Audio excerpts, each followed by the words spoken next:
Pernahkah kamu bertanya, mengapa pusat kota selalu sibuk, mahal, dan penuh tekanan, sementara semakin ke pinggir kota, hidup terasa lebih longgar dan tenang? Mengapa jarak tempat tinggal seseorang dari pusat kota seringkali menentukan peluang hidupnya? Pertanyaan inilah yang sejak awal abad ke-20 menarik perhatian Ernest Burgess, seorang sosiolog Amerika dari Chicago School yang melihat kota bukan sekedar kumpulan bangunan, tetapi struktur sosial yang hidup. Pada masa Burgess hidup, kota-kota besar di Amerika tumbuh sangat cepat. Akibat dari perkembangan industri dan migrasi besar-besaran, ruang kota menjadi arena persaingan. Namun, pertumbuhan itu tidak merata. Masalah sosial seperti kemiskinan, kriminalitas, dan ketimpangan tidak muncul secara acak. Burgess melihat semuanya terkonsentrasi di ruang-ruang tertentu. Dari pengamatannya di Chicago, Burgess mengembangkan sebuah gagasan penting, yaitu Concentric Zone Model. Ia menyatakan bahwa kota berkembang melalui zona-zona konsentris, seperti lingkaran yang melebar dari pusat ke pinggiran.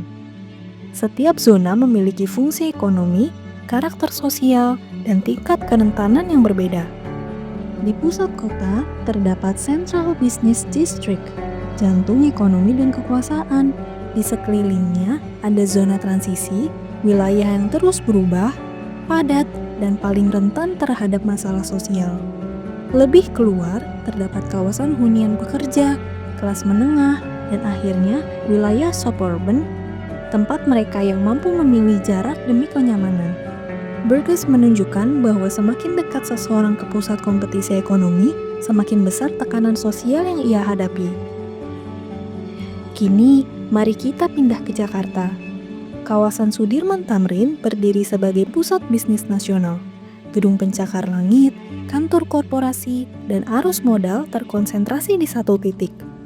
Namun, tepat di sekitar pusat ini, kita menemukan realitas lain. Adanya pemukiman padat, kampung kota, dan kelompok masyarakat yang hidup berdampingan dengan kemewahan, tetapi tanpa akses yang setara. Jakarta menunjukkan pola yang sangat mirip dengan apa yang digambarkan Burgess seabad lalu.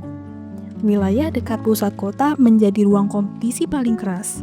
Harga tanah melonjak, tekanan ekonomi tinggi, dan kelompok rentan terdorong ke posisi yang tidak stabil. Masalah sosial tidak muncul karena individu gagal, melainkan karena mereka berada di zona yang paling tertekan secara struktural. Sementara itu, kelas menengah dan atas perlahan bergerak menjauh.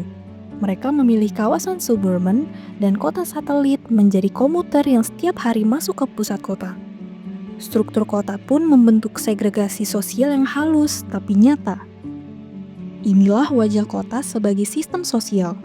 Burgess menyebut proses ini sebagai bagian dari human ecology. Human ecology adalah warisan intelektual Robert E. Park, mentor sekaligus rekan intelektual Burgess di Chicago School. Burgess kemudian mengembangkannya menjadi peta nyata tentang bagaimana ruang kota membentuk kehidupan sosial. Kota bekerja seperti ekosistem. Fenomena seperti penggusuran, relokasi, dan ruang di Jakarta bukan anomali, melainkan bagian dari dinamika ekologis kota. Menurut Burgess, zona transisi adalah wilayah paling rentan terhadap disorganisasi sosial. Bukan karena warganya bermasalah, tetapi karena ruangnya terus berubah dan tidak memberi stabilitas. Ketika komunitas tidak punya waktu untuk membangun ikatan sosial yang kuat, masalah sosial menjadi lebih mudah tumbuh. Burgess mengajak memahami struktur kota. Karena itu berarti memahami bahwa solusi sosial tidak bisa dilepaskan dari penataan ruang. Kebijakan perumahan, transportasi, dan akses layanan publik itu semua menentukan arah kehidupan kota. Kota yang adil bukan hanya kota yang maju secara ekonomi, tetapi kota yang memberi ruang hidup layak bagi semua zonanya. Jakarta dan kota-kota besar lainnya bisa belajar dari teori ini.